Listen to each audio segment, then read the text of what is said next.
to please kindly introduce our second speaker.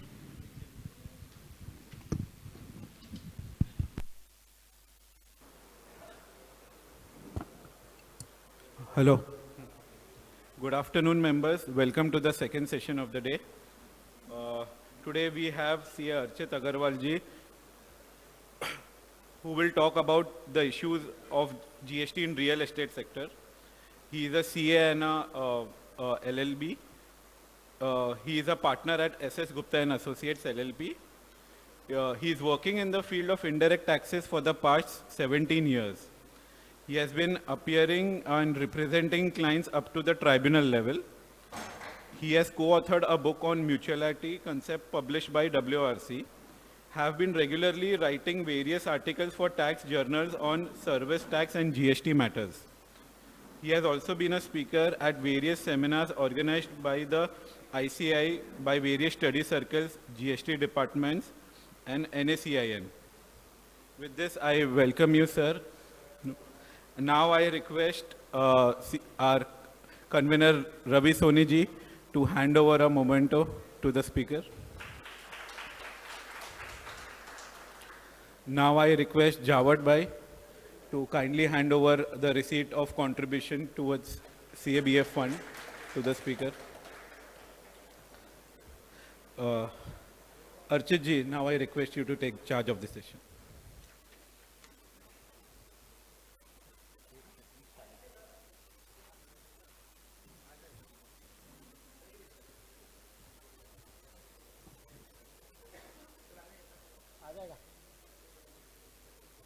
जब तक क्या खुद को नहीं दिखता है कॉन्फिडेंस नहीं आता है. रेडी? बराबर है. Good afternoon to all of you. I've been told I have a hard stop of 1:15. So I think let us quickly start with the topic, and I thank Borivali Study Circle to give me this opportunity to present my thoughts. So I'll be discussing about various issues under real estate sector, a brief history and what all happened under the real estate sector. Lot of amendments were there. So quickly I'll go through that. These are the topics basically broadly which I'm going to discuss.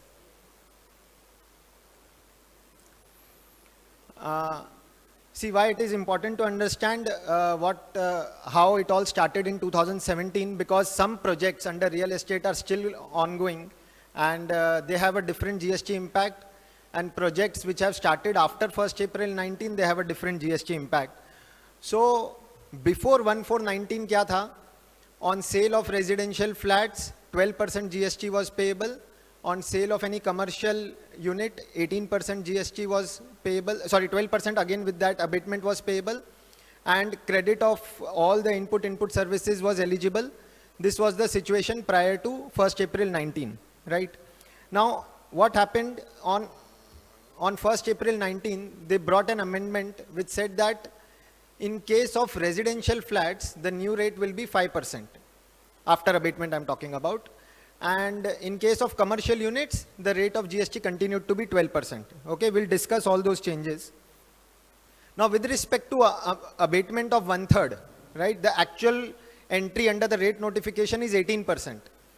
But when we come to the calculation, everyone is taking that 1/3 abatement which is given in rate notification on account of land, and after that the effective tax rate is 12%.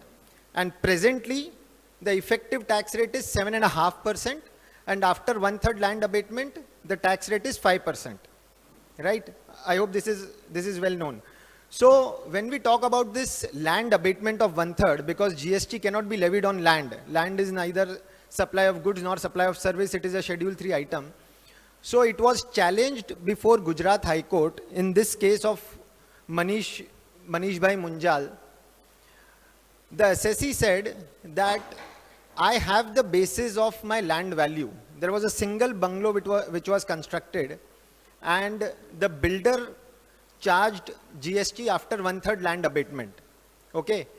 So the assessee challenged कि मेरे पास तो actual land की value available है. So I should not be forced to take abatement of only 1/3. मेरी land की value is much higher than 1/3, and the balance portion towards supply of goods and service is lower. And on that basis, the recipient, the SSC recipient, he took the refund, which was denied by lower authority, which he challenged before Gujarat High Court. And in this case, Gujarat High Court held that when the actual value of land is available, then you cannot force the SSC to take mandatorily 1/3 abatement only. Okay. Now, see, this was a one-off case. This was filed by the recipient. When you are advising your clients under real estate sector, I would suggest please don't take this aggressive view. Okay. Because this will be challenged in Supreme Court. Whatever will happen to that SSC and all, we don't know. As an advisor to clients under real estate, when you are advising, if you take an aggressive view, what will happen? See, the builder will sell the flats, take an aggressive view, charge lower GST to the customers, hand over the flats. Later on, he won't be able to recover if the judgment is reversed at Supreme Court level. This is just for knowledge purpose if someone wants to take a plea, right? But otherwise, this is not advisable. This is highly litigative.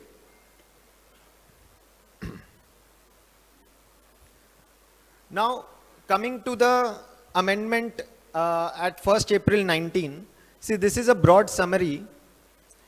Now, what has happened, the projects are classified into 3 categories: REP, RREP, and commercial. Now, what is the difference is, RREP is a project, residential real estate project. In such projects, the commercial area is less than 15%. ठीक है? अब इसमें क्या होता है, building बनाई है, नीचे 3-4 शॉप्स हैं, तो total residential vis-a-vis commercial का कंपेयर करेंगे तो commercial area will be less than 15% in that project. Now government ने क्या किया है, all such projects are practically treated as residential only. उसमें जो कमर्शियल एरिया है उसको भी रेजिडेंशियल पकड़ के चलते हैं.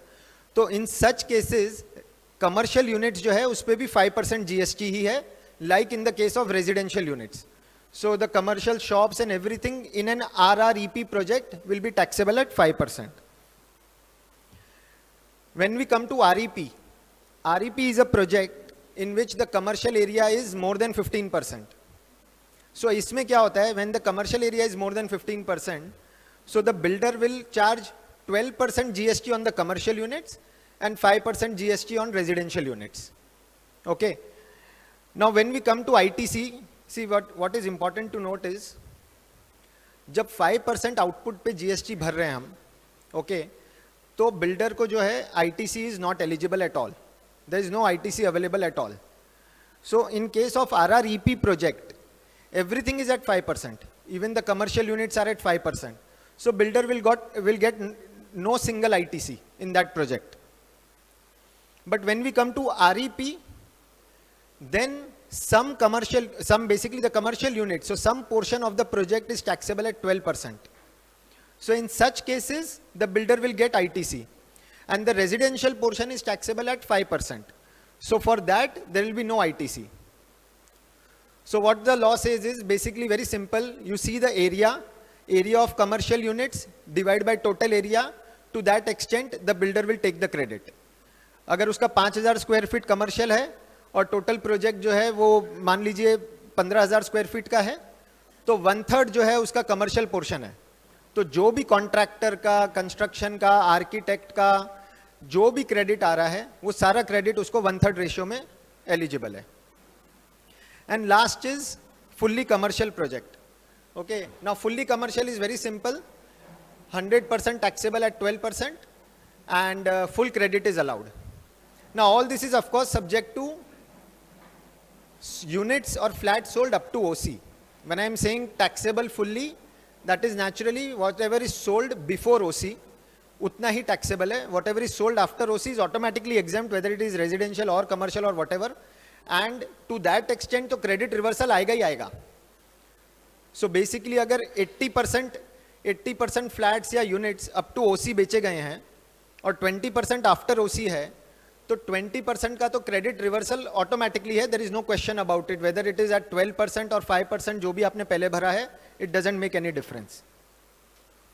Okay, and these are the new rates. Okay, the old rates now, as at 1st April 19, what the government did was, they said कि जो ऑनगोइंग प्रोजेक्ट्स है, कोई प्रोजेक्ट 17 में चालू हुआ, कोई प्रोजेक्ट 18 में चालू हुआ, कोई पहले भी हुआ हो सकता है, 16 में, 15 में, जब भी हुआ है, ठीक है। अब उस प्रोजेक्ट में क्या हुआ है कि एसएससी ने जो अपना कैलकुलेशन है, कॉस्टिंग है, वो तो क्रेडिट को पकड़ के अज्यूम करके की थी कि ये पूरे प्रोजेक्ट में मुझे आईटीसी मिलेगा और मुझे 12% जीएसटी आउटपुट पे चार्ज करना है। तो as at 1 April 19 government brought an option कि जो ऑनगोइंग प्रोजेक्ट्स है, they have a one time option to select whether they want to continue with old rate. So old rate matlab 12% with GST, or whether they want to go into the new rate, which is 5% without GST. Okay, so without, I am saying ITC, I am sorry, old rate 12% with ITC and new rate 12%, 5% without ITC. Now one time option was supposed to be selected by each builder. अगर किसी ने कुछ भी file नहीं किया, there was an annexure 4 which was supposed to be filed at that point of time, अगर किसी builder ने कुछ भी फाइल नहीं किया तो इट वाज डीम्ड कि he has gone for the new rate. Okay, अब अगर कोई ओल्ड रेट कंटिन्यू करता है तो उसके लिए एज एट 1 अप्रैल 19 कोई कंप्लायंस नहीं था। क्यों नहीं था? वो क्रेडिट ले रहा है, वो आगे भी क्रेडिट लेता रहेगा, no change. He was charging 12% GST, he will continue charging 12% GST, no change. Okay? But अगर कोई न्यू रेट पे स्विच होता है, न्यू रेट पे स्विच होता है 5% पे, तो 1 अप्रैल 19 के बाद that SSC will not claim any ITC. Correct? I hope this is clear, क्योंकि 1 अप्रैल 19 से उसका प्रोजेक्ट अब 5% पे आ गया है. So he will charge only 5% to the flat buyers and he will not claim any ITC. Then there was a one-time calculation for the past period ITC. उसने 31st March 19 तक जो ITC claim किया है, for that there was one calculation, one formula which was given under the rate notification. It's a very complex formula. I'm not going into that formula as of now. So there was one formula कि one time आपको compute करना है जितना credit आज तक लिया है, multiply by कितना percentage of flats sale हुआ है, मल्टीप्लाई बाय आर्किटेक्ट सर्टिफिकेट के हिसाब से प्रोजेक्ट कंप्लीशन कितना है, all those calculations were there. So एक वन टाइम कैलकुलेशन करके that SSC was liable to pay GST reverse ITC to that extent as at 1 April 19. उसके बाद से वो क्रेडिट नहीं ले रहा है. तो इन शॉर्ट जो न्यू प्रोजेक्ट में गया है उसको आगे कोई कंप्लायंस नहीं है. With respect to ITC I am saying उसको कोई कंप्लायंस नहीं है. न्यू रेट में जो चला गया उसको सिर्फ आउटपुट पे 5% कलेक्ट करना है, 5% कैश में भरना है. That's it, no other compliance. जिसने ओल्ड रेट कंटिन्यू किया है वो अपना क्रेडिट लेता रहेगा और वो 12% जीएसटी डिस्चार्ज करता रहेगा. Right? Now this is important. A builder may be having multiple projects. So the law said that for each project you have to file separate annexure 4. So ऐसा नहीं है कि एक GSTN में मेरे 4 प्रोजेक्ट है तो मेरे चारों के लिए सेम ही होगा. For each project I can opt, किसी में मुझे न्यू रेट में जाना है, किसी में ओल्ड रेट में जाना है. The builders had that option considering project का कॉस्ट कितना है, कितना सेल हुआ है, all that working they had to do internally.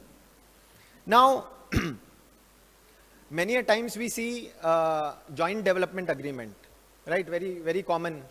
So joint development agreement में क्या होता है कि लैंड ओनर है, उसने डेवलपमेंट राइट्स दिए हैं बिल्डर को, right?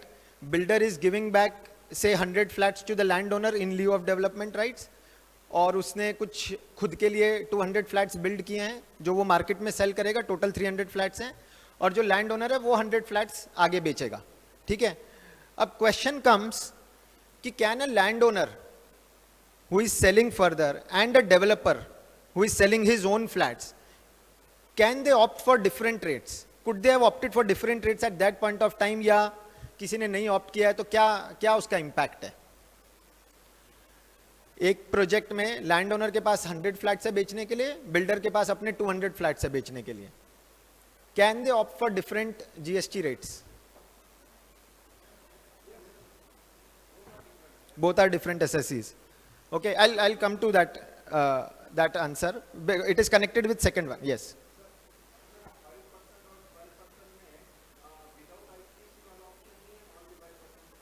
5% is without ITC. I agree. There were 2 options available. हाँ, so both options were available. The question is कि लैंड ओनर ने ऑप्ट किया 12% विद ITC और या 5% विदाउट आईटीसी लैंड ओनर ने ऑप्ट किया और बिल्डर ने ऑप्ट किया 12% with ITC. Will that be permissible? ठीक है, I will park that question. Second is, suppose a builder has opted for 12% rate and filed annexure 4 accordingly. Builder ने उस वक्त अप्रैल 19 में annexure 4 फाइल किया और उसने ओल्ड रेट ऑप्ट किया 12%. However, recently the project is taken over by new builder. अभी वो प्रोजेक्ट जो है वो वायबल उसके लिए नहीं रहा, अभी कोई और बिल्डर आ गया, बिल्डर ए के बदले बिल्डर बी आ गया, अब बिल्डर बी ने वो प्रोजेक्ट टेक ओवर कर लिया. अब आज की डेट में वो एनेक्शर 4 फाइल नहीं हो सकता. एनेक्शर 4 की डेडलाइन थी 30 सितंबर 2019. लॉ बोलता है कि अगर एनेक्शर 4 फाइल नहीं किया तो इट इज डीम्ड कि आप न्यू रेट में हो. ओल्ड बिल्डर ने तो फाइल किया था, आज तो मैं 2025 में फाइल नहीं कर सकता हूं. So as a new builder, builder B जो है उसके लिए क्या होगा? ओल्ड बिल्डर ने 12% लिया था, अब मैं न्यू बिल्डर आ चुका हूं पिक्चर में, अब मेरे लिए क्या रेट होगा? 5% या 12%? How many feel 12%? जो ओल्ड रेट जो पुराने बिल्डर ने लिया था, हाउ मेनी फील 5%? बाकी के कोई मिड रेट नहीं है. अच्छा, एनीवेज लॉ में तो इसका कोई आंसर है नहीं basically. So what we can derive is from the intention, question 1 का भी एंड क्वेश्चन 2 का भी. See, the whole idea was कि in a project, see, the annexure 4 was to be filed qua a project, right? एक project में आधे flats पे land owner charge कर रहा है 5%, आधे पे बिल्डर चार्ज कर रहा है 12% with ITC, right? Becomes very complex. When we come to second aspect, एक प्रोजेक्ट में बिल्डर ए अभी तक चार्ज कर रहा था 12% और न्यू बिल्डर आएगा और वो अचानक से चार्ज करेगा 5%, और कोई ऐसा मैकेनिज्म नहीं है कि आज की डेट पे मैं कंप्यूट करूं कि कितना आईटीसी उसको एलिजिबल था, राइट? वो जो कैलकुलेशन थी वो तो 31 मार्च 19 के लिए कैलकुलेशन थी, आज के डेट के लिए, मिड डेट के लिए कोई कैलकुलेशन नहीं दी हुई है. So what it appears from the intention is that qua a project, not qua an SSE, qua a project, the rate should be same. So even if a builder is taking over a project today, ideally he should charge the same rate which the erstwhile builder was charging. Similarly, in question 1, the landowner and builder cannot opt for different rate. Many must have charged, अभी तक उस पर कोई judicial precedence आया नहीं है, but in our opinion it will become a difficult issue to challenge if two separate rates are charged by landowner and builder. If we see, there are couple of AAR rulings. एक Godrej Residency का है. The question is, I am just reading the highlighted portion on the top, has ruled that one-time option given under notification 3/19 is qua project and the applicant is bound by the option exercised by the then promoter. इस case में भी ऐसा ही था, पहले x builder ने बनाया, उसने एक रेट ऑप्ट किया, अब बिल्डर वाई गोदरेज रेसिडेंसी ने उस प्रोजेक्ट को टेक ओवर किया, so they took it before AR कि हमें कौन सा रेट एप्लीकेबल होगा. See answer number 4, the applicant is bound to discharge GST at the effective rate of 12% with ITC on the consideration received from existing as well as new buyers since the option exercised is for the project. The applicant cannot opt for two different rates. And again at the bottom, answer number 5, the one-time option given under notification so and so is qua project, right? This is one of the AR rulings. उसके बाद एक और AR ruling आया हमारे एक और client का, which is not reported, so I am not naming it. So in that case also, the builder went for similar advance ruling, and he has got similar answer that once in a project, the builder has opted for a new rate, या old rate, whatever, the new builder has to continue with the same.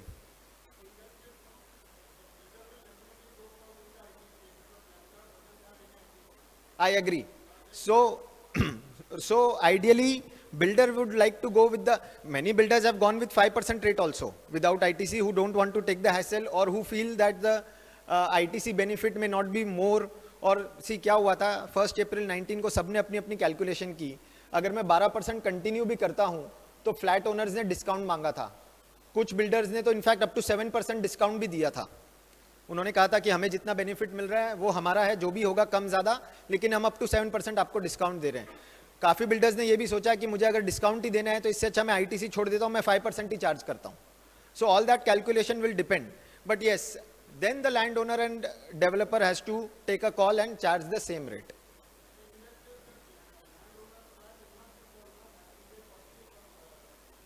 If he goes for the 12% GST rate, I agree, but see, मैं वही कह रहा हूँ, अगर आप same project में आप जा रहे हो एज अ फ्लैट बायर, तो वैसे भी वो एनॉमली होगी, तो प्रोजेक्ट का आप सेल्स सोचिए कैसे होगा कि अगर कोई थर्ड फ्लोर पे फ्लैट ले रहा है तो बोलेगा उसको 12% जीएसटी है, कोई सेवंथ फ्लोर पे फ्लैट ले रहा है वो लैंड ओनर का है उस पर 5% जीएसटी है। So anyways builder and land owner 90% cases में तो they decided together and went on one single rate. But you are right कि एज अ लैंड ओनर उसके पास आईटीसी हार्डली कुछ है, ऑफिस का जो है, बाकी तो कुछ है नहीं उसके पास।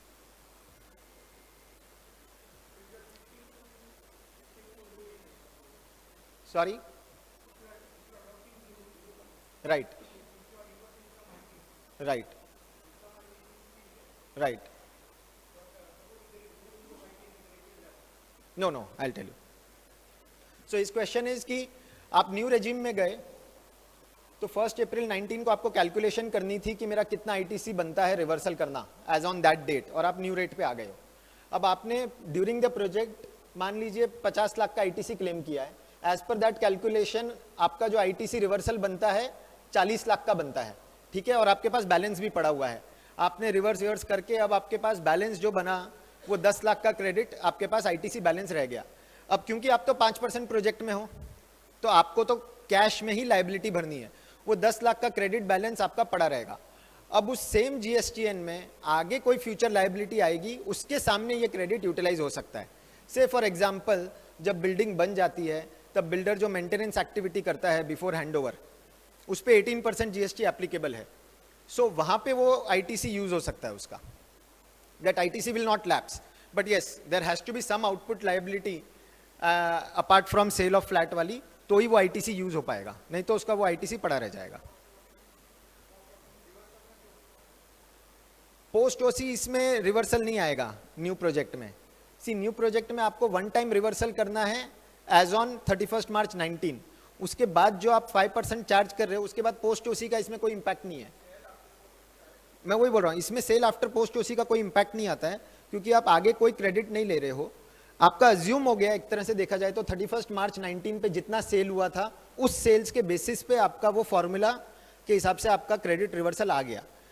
जब आप ऑनगोइंग प्रोजेक्ट में न्यू स्कीम में जा रहे हो, ऑनगोइंग प्रोजेक्ट में 5% में, तो जैसा मैंने कहा 31 मार्च 19 के बाद आपका आईटीसी पे कोई कंप्लायंस नहीं है आगे, आपको पोस्ट ओसी भी कोई रिवर्सल नहीं है इसमें। वो डीम्ड आपका सेल आफ्टर ओसी पकड़ लिया उस फॉर्मूला में जो आया है। 31 मार्च 19 को आपने क्रेडिट रिवर्स कर लिया, आपकी एलिजिबिलिटी क्रिस्टलाइज हो गई उसमें से कितनी है, that's it, there is nothing more after that with respect to ITC. With respect to output liability, you have to collect 5% and pay 5% through cash only.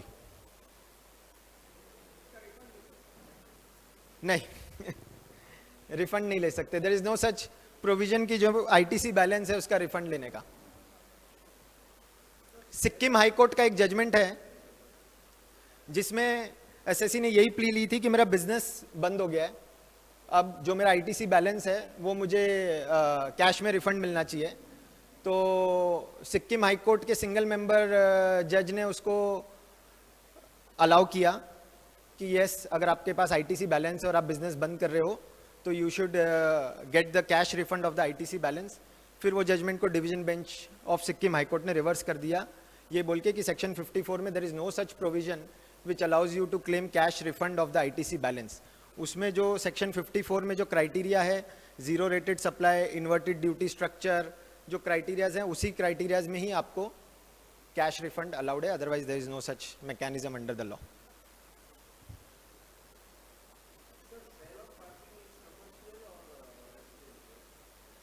I have covered that in future slides. It's not so easy. Okay. Now, one more interesting aspect is with respect to affordable apartments. So, when there is an affordable apartment which is basically अगर जो area है वो less than 60 square metre है और उसका जो cost है वो less than 45 lakhs है, ऑफ कोर्स बॉम्बे में तो इम्पॉसिबल है, बट ये रेट्स अगर हैं तो उसके लिए जो जीएसटी, अगर ये क्राइटेरिया फुलफिल हो रहे हैं तो उसका जीएसटी रेट जो है न्यू में 1% है, ओल्ड में 8% था. Okay, so basically for all affordable apartments under the new scheme, the GST rate is 1%. And what is important is 45 lakhs में क्या क्या include करना है. So it says consideration charged for the basically the flat, the land portion, वो 1/3 abatement के बाद नहीं है, ये उसके पहले का रेट है. And any other charges charged by the buyer by the promoter from the buyer, including preferential location, development, parking charges, common facility charges, all charges are to be included while computing 45 lakhs. So whether following charges will be included to compute 45 lakhs, legal and documentation, infra charges, corpus fund, 45 lakhs के लिए ये सब add होगा, क्योंकि काफ़ी बार ये query आती है, क्लाइंट जो है आपको आके पूछेंगे कि 46 lakhs पहुंच रहा है मेरा सेल ऑफ फ्लैट, मैं अगर उसमें लीगल को अलग कर दूं 25,000, मैं इंफ्रा चार्जेस कॉर्पस को अलग कर दूं, गैस मीटर कनेक्शन अलग कर दूं, इलेक्ट्रिसिटी मीटर कनेक्शन अलग कर दूं, ये सब अलग करके मैं 44,50,000 पे ले आऊं, तो क्या मैं 1% चार्ज कर सकता हूं? एंड बैलेंस पे मैं 18% कर दूं, ऐसा कर सकते हैं?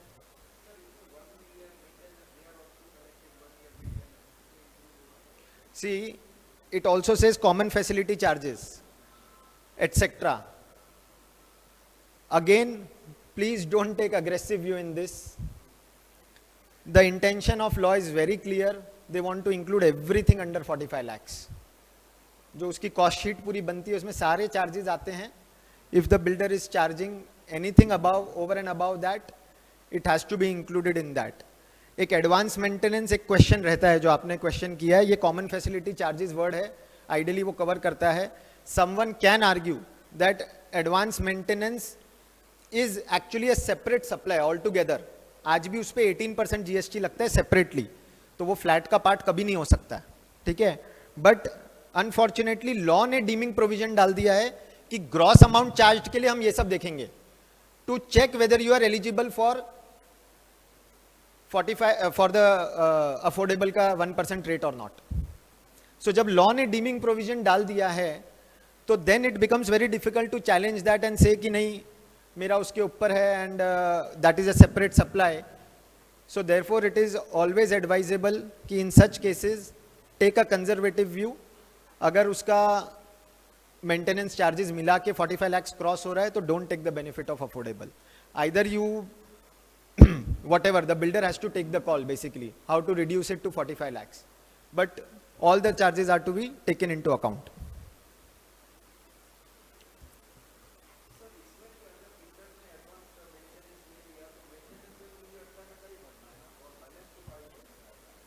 नहीं, that is also very interesting कि जब आप अफोर्डेबल के लिए आप मुझे उसका पार्ट पकड़ रहे हो तो फिर जब मैं मेंटेनेंस के लिए उसके लिए चार्ज करूंगा तब फिर मैं उस पर 1% का व्यू ले सकता हूं.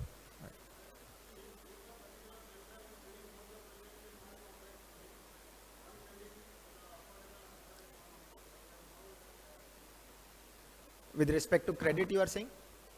With respect to credit, affordable हो या नॉन अफोर्डेबल हो, क्रेडिट तो एलिजिबल है ही नहीं उसको.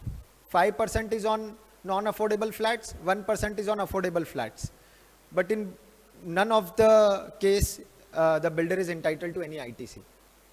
ओनली इतना ही है कि अफोर्डेबल होने से उसका आउटपुट का रेट कम हो जाता है तो उसकी सेलेबिलिटी बढ़ जाती है, दैट्स इट. बाकी आईटीसी का तो कोई बाइफर्केशन इसमें कोई क्वेश्चन ही नहीं है. या now very important to understand redevelopment structure which is very common all across, right? या तो कोई सोसाइटी होगी या लैंड ओनर होगा, वो अपने डेवलपमेंट राइट्स जो हैं वो बिल्डर को देते हैं, ठीक है. सोसाइटी होती है तो उसके अगेंस्ट बिल्डर जो है वो एफएसआई वो उनको कंस्ट्रक्टेड प्रीमाइसेस देगा. लैंड ओनर होगा तो उसको या तो कंस्ट्रक्टेड प्रीमाइस देगा या उसको कैश कंसिडरेशन देगा या उसको मिक्स ऑफ बोथ देगा, some revenue share plus some area share, ठीक है. And then developer himself, the builder himself will sell the free flats in the open market and he will charge 5% GST on that. So this is the whole structure. Now in this, if you see, there are 3 liabilities. Okay, please focus. Society या land owner ने जब developer को दिया development rights, okay, that is one supply which is liable to tax. Builder ने जब area बना के दिया सोसाइटी या लैंड ओनर को, that is second supply on which again builder is liable for tax. Third, builder ने जो बाहर मार्केट में बेचा फ्लैट्स, उस पे again builder is liable to tax. So all 3 liabilities पे builder is liable to tax. First वाली liability में under RCM, because builder is actually receiving the FSI और the development rights, he is not the provider, but as per 5/19 he is liable to tax. बाकी 2 में तो he is the provider, he is liable to tax. First और second में question आता है कि मैंने तो कुछ पैसा ही नहीं लिया, तो इसमें कंसिडरेशन कहाँ है? This is a barter transaction. This is all settled since 2012. जब नेगेटिव लिस्ट आया था तब 151 सर्कुलर आया था. बेसिकली जॉइंट डेवलपमेंट, रीडेवलपमेंट, सब में जो सोसाइटी या लैंड ओनर और बिल्डर के बीच में जो फर्स्ट लेग ऑफ ट्रांजैक्शन है, that's a barter transaction, right? There may not be any cash consideration, but both are independent supplies on which liability is there. Only after 1st April 19 the liability has been shifted on to the builder. So now builder has to pay 3 liabilities. Okay, hope we are clear. Now coming to the first liability, जो development rights उसको landowner से मिला है, ठीक है, उसमें law क्या बोलता है? There are 2 methods, method A and method B. Now first of all, what is important to understand in the first liability, development rights वाली में, that builder की liability comes on OC date, okay, not before that. I am talking about residential project in which builder is giving area share, okay. residential project में landowner के साथ area share भी हो सकता है, revenue share भी हो सकता है, कोई problem नहीं है. बिल्डर की liability to pay tax under RCM will come on OC date only. Commercial में अगर एरिया शेयर है तो भी लायबिलिटी ओसी डेट पे है. कमर्शियल में अगर रेवेन्यू शेयर है तो अपफ्रंट लायबिलिटी है. I will repeat, there could be 4 scenarios. Residential project है जिसमें बिल्डर ने लैंड ओनर को एरिया दिया, ओसी डेट पे लायबिलिटी. बिल्डर ने लैंड ओनर को रेवेन्यू दिया for residential project, OC date पे लायबिलिटी. कमर्शियल में बिल्डर ने लैंड ओनर को एरिया दिया, ओसी डेट पे लायबिलिटी. कमर्शियल में बिल्डर ने लैंड ओनर को रेवेन्यू दिया, कैश कंसिडरेशन दिया, तो upfront liability. In all the other 3 cases the liability on OC date. Okay, now for understanding will take the basic. Residential है जिसमें area share है to a society और a land owner. अब जो development rights पे tax liability है उसमें 2 formula है. ये लायबिलिटी ओसी डेट पे बिल्डर को भरनी है. First formula is GST payable, the loss is lower of the 2. So basically method A, method B, इसमें से जो लोअर है उस वैल्यू पे जीएसटी भरना है बिल्डर को, वो भी कवर होता है. मेथड ए में GST payable is equal to value of TDR multiply by carpet area of apartment remaining unbooked divide by total carpet area into 18%. I'll explain with an example. So basically value of TDR, GST कितना payable है method A में? Value of TDR, जो मेरे को TDR मिला है land owner से, उसकी value multiply by unsold apartment on OC date, जितना अनसोल्ड है, divide by total area. So unsold area divide by total area into 18%. Now value of TDR कैसे मिलेगा? वैल्यू ऑफ टीडीआर तो कुछ है ही नहीं, मैंने तो उसको पैसा तो कुछ कैश में दिया नहीं है. तो वैल्यू ऑफ टीडीआर कैसे मिलेगा? जितना एरिया मैंने उसको बना के दिया है, जितना flats, suppose we take that example, 100 flats I am giving to land owner, 200 flats I am making for myself. So 100 flats जो मैंने उसको बना के दिए हैं, उसका फर्स्ट सेल प्राइस मतलब क्या हुआ? मैंने जो मार्केट में बेचा है मैंने मेरे 200 फ्लैट्स में से फर्स्ट फ्लैट बेचा है 2 करोड़ में. So 2 crore into 100 flats which I am giving to him, so 200 crore multiply by unsold upon total. अब मेरे ये जो पूरे प्रोजेक्ट में 300 फ्लैट्स थे, ये 300 फ्लैट्स में से मेरे 50 फ्लैट अनसोल्ड रह जाते हैं. ये 50 is out of the 200 which I am selling in the market. I hope I am clear. Should I repeat? Right. So मैंने 100 फ्लैट लैंड ओनर को दिए, 200 फ्लैट मेरे पास रखे, 200 में से मैंने 150 बेच दिए मार्केट में बिफोर ओसी, 50 मेरे अनसोल्ड रह गए. Okay, so 50 divide by 300 unsold upon total. So first क्या था? Value of TDR. Value of TDR which is 100 flats multiply by first sale price is 2 crores, so 200 crores multiply by 50 flats remaining unsold divide by total in the project is 300 flats into 18%. वो जो liability आएगी वो method ए की liability है मेरी. Now when we come to method B, method B क्या बोलता है? Simply 50 flats जो मेरे unsold रह गए multiply by last sale price. अब मेरे जो 150 फ्लैट मैंने बेचे थे उसमें से मेरा जो लास्ट सेल था बिफोर ओसी उसका रेट था 3 करोड़. मैंने जब स्टार्ट किया प्रोजेक्ट तब 2 करोड़ था. जब तक धीरे धीरे प्रोजेक्ट आगे बढ़ता गया मेरा लास्ट सेल पे 3 करोड़ हो गया. सो जो 50 flats multiply by 3 crore into 5%. Method A में 18% था, इसमें मेथड बी में 5% है. ये दोनों मेथड से जो लाइबिलिटी आती है whichever is lower is what the builder has to pay. When builder pays this on OC date, and once he pays this, he is discharging which liability? First वाली, सबसे top वाली, जो उसको FSI मिला है land owner से, that liability is discharging. This is the first step. Okay. Now take an example. FSI received from TDR received from landowner is 1 lakh square feet. He is giving 20,000 area to the landowner plus 5 crores he is giving as cash consideration. Okay.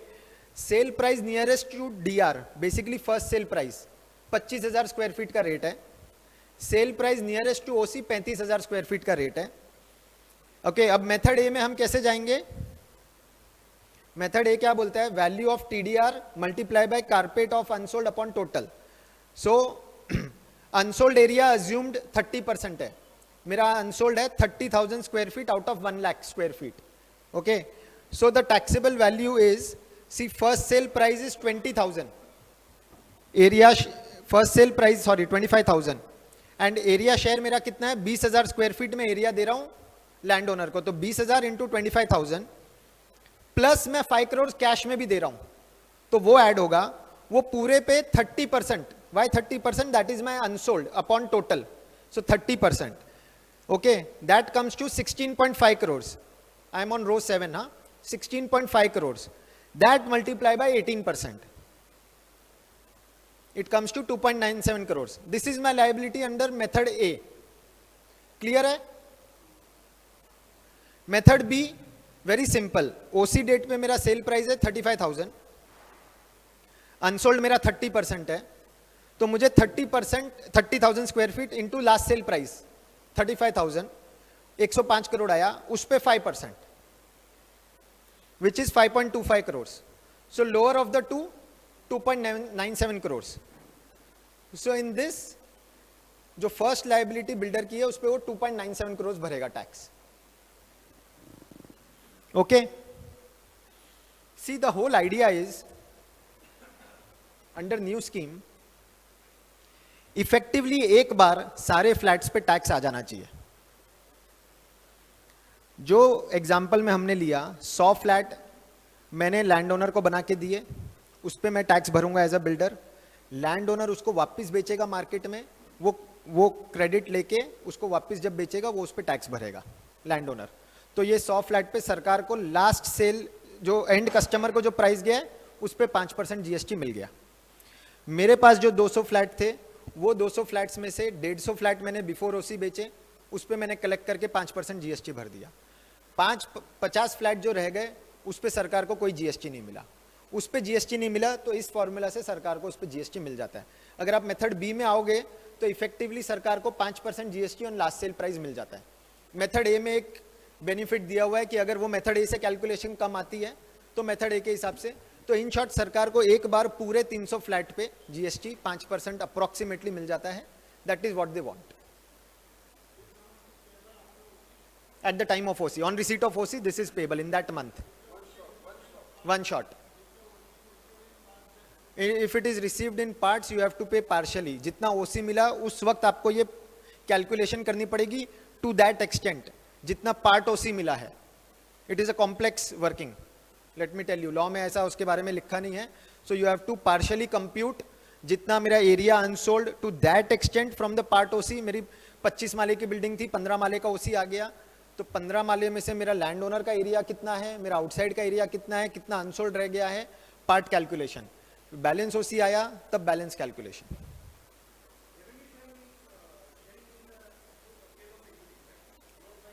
So there could be two, basically revenue share is a loosely termed over here. In short, कभी होता है कि आप land owner को बोलते हो कि मैं जितनी सेल करूंगा उसका 2% I will give you as revenue share, या मैं लमसम बोलता हूं कि मैं आपको 5 करोड़ कैश दे दूंगा. मैं वही बोल रहा हूं, या तो आप रेवेन्यू शेयर पकड़ो तो भी आपको रेवेन्यू शेयर मालूम है, आपको उसको कितना रेवेन्यू शेयर बनता है. सी रेवेन्यू शेयर में since you have raised it, मैंने जितने फ्लैट्स बेच दिए उसका मेरे को 2% देना है, वो तो मेरा क्रिस्टलाइज हो गया, I know the value. Plus OC date पे जो मेरे अनसोल्ड रह गए उसका लास्ट सेल प्राइस पे आई हैव टू अज्यूम कि मैं 2% आपको देने वाला हूं, वो ऐड करके मुझे इस पे दोनों वैल्यू को मिला के area share plus revenue share और उसको फिर फॉर्मूला में डालना है. राइट?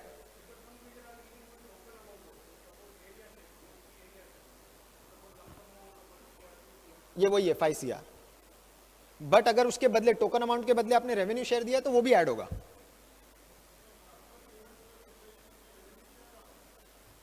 See, actually society को there is no revenue share per se. What corpus you are paying to the society is against the development rights you have received. और development rights के लिए ये liability जो आपने compute कर ली है, that is the method. You don't have to separately add anything. Law ने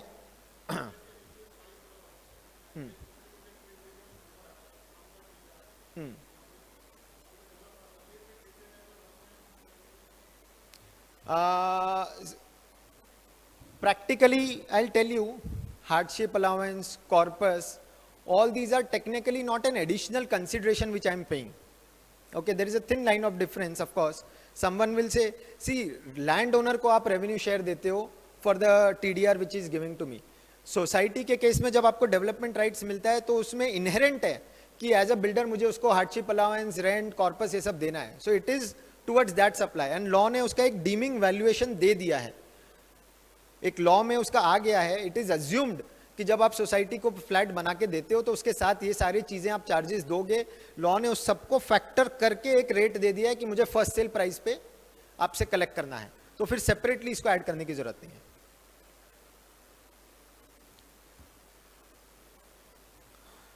This is basically 5/19 notification which says कि the liabilities on the promoter, which we just now discussed, promoter, builder, developer, whatever you say.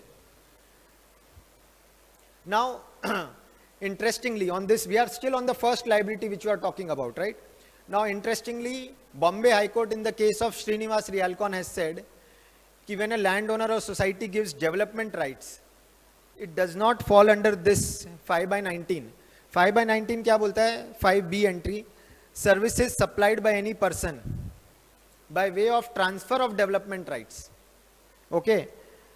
Srinivas Realcon में Bombay high court ने held किया है कि in a joint development agreement और a development rights agreement, what you are getting is not TDR और FSI. Development rights and TDR FSI are different, and therefore Bombay high court has concluded कि इस पे RCM नहीं लगता है, ये इस एंट्री में नहीं फॉल होता है. Basically Bombay high court has stopped over there. तो क्या FCM लगता है? There is no answer to that, but this is what Bombay High Court has ruled.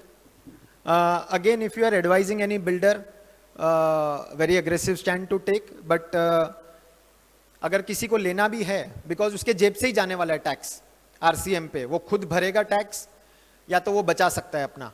ऐसा तो है नहीं कि उसे किसी से कलेक्ट करके भरना है। जब हमें किसी से कलेक्ट करके भरना होता है तब हम थोड़ा कॉशियस व्यू लेके चलते हैं, अग्रेसिव व्यू नहीं लेते हैं, राइट? क्योंकि सामने वाले से मुझे कलेक्ट करना है, मैं क्यों रिस्क लूं। बट टीडीआर एफएसआई पे मुझे खुद से अपनी जेब से भरना है, जिसका मुझे क्रेडिट भी एलिजिबल नहीं है। तो if you want to advise some of your client की ओसी आ गया है, आपको श्रीनिवास रियलकॉन का जजमेंट का बेनिफिट लेना है, तो आप टैक्स पे कर दीजिए and then you claim refund stating that this was not payable owing to this judgment. So आपका इंटरेस्ट मीटर स्टॉप हो जाता है, आपका पेनल्टी नहीं लगता है, and then you can also keep your matter lingering till the time this is decided by supreme court. कल को सुप्रीम कोर्ट ने अपहेल्ड कर दिया yes not payable under RCM, तो आपके क्लाइंट को रिफंड मिल जाएगा। It will take years. Similarly if you see Nirmal lifestyle में बॉम्बे हाईकोर्ट ने बोला है उसमें डेवलपमेंट राइट्स ट्रांसफर हुआ था, बॉम्बे हाईकोर्ट ने उसमें स्टे दिया है ये बोल के कि this is an immovable property. Okay, now we all know that development rights, TDR, FSI is an immovable property. No dispute with respect to that. What is immovable property? Any benefit arising out of land is an immovable property. So TDR, FSI, development rights, all these are benefits which are arising out of land. So it is an immovable property. But immovable property को कोई exclusion नहीं है GST law में। GST law में Schedule 3 में land को exclusion है। Land और आप सर्विस टैक्स लॉ से कंपेयर करो तो डेफिनेशन ऑफ सर्विस में जो एक्सक्लूजन था वो इमूवेबल प्रॉपर्टी को था, लैंड वर्ड नहीं था, इमूवेबल प्रॉपर्टी था। तो सर्विस टैक्स लॉ में तो बहुत क्लियर था कि डेवलपमेंट राइट्स पे there is no tax. GST में आए तो शेड्यूल 3 में उन्होंने लैंड वर्ड यूज किया कॉन्शियसली, तो अगेन बहुत क्लियर था कि डेवलपमेंट राइट्स तो लैंड नहीं है इसलिए टैक्स लगेगा। बट निर्मल लाइफस्टाइल में they challenge before Bombay high court कि development rights being an immovable property it should not be chargeable, and Bombay high court has granted stay. Yes, it is an immovable property. They have taken a view कि immovable property होने से भी it is outside the purview of GST.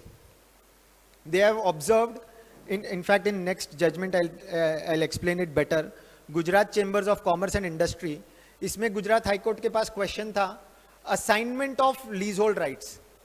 C MIDC, GIDC ये long term leasehold rights देती है 99 years. Okay, अब company X को 99 years की लीज मिली, कंपनी एक्स ने उसको 10 साल लीज को यूज किया, उसके बाद कंपनी वाई को दे दी 89 ईयर्स बैलेंस लीज के लिए। तो क्वेश्चन वाज था ये जो assignment of leasehold rights है इस पे कंपनी एक्स को जीएसटी भरना है कि नहीं। They challenge before Gujarat high court, it is a benefit arising out of land, it is an immovable property.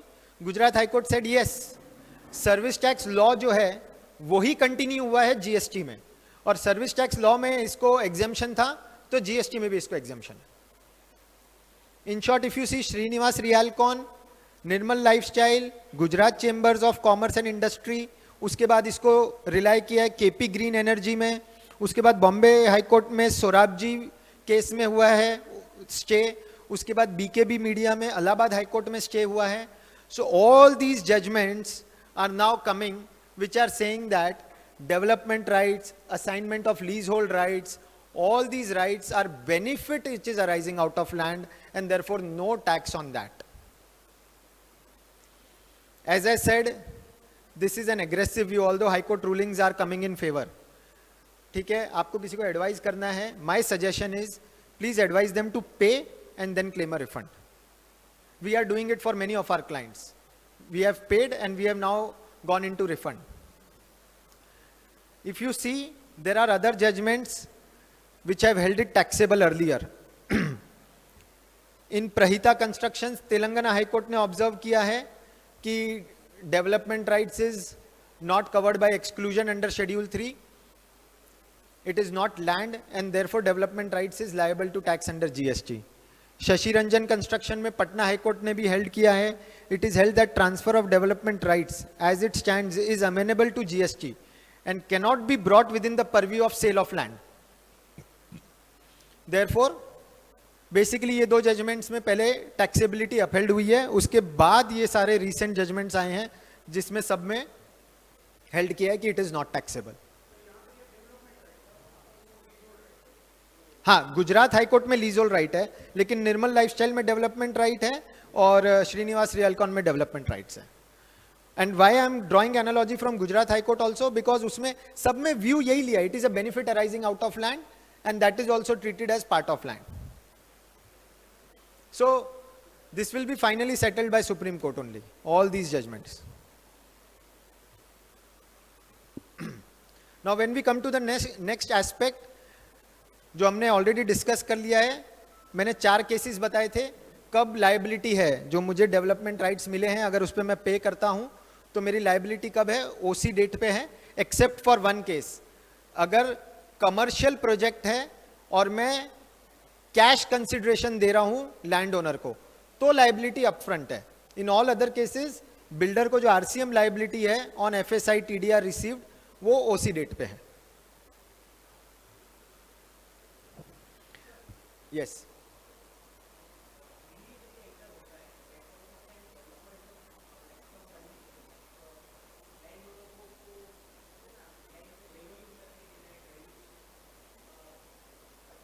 that is precondition to the contract, that is not a service provided by landowner to the builder, उसको उस condition में उसको land transfer करनी है। Correct,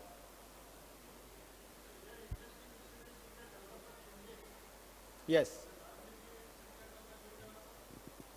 absolutely, you are saying in between if the developer changes, yes, the liability shifts to the new developer, जिसका वो ओसी लाएगा तब वो उस पर टैक्स लायबिलिटी भरेगा, उसने प्रोजेक्ट टेक ओवर किया है, जैसे हमने पहले डिस्कस किया for the rate also and for this liability also.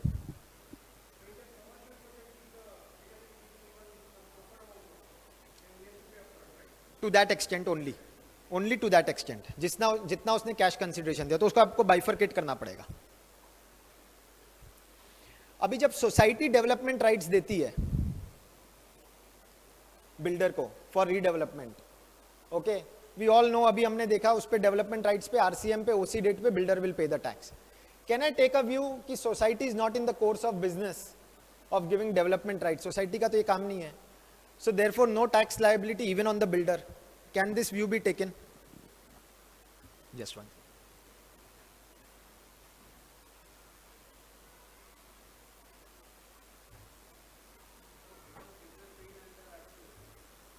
sorry, हाँ, for builder it is commercial. Anyone else, any other view?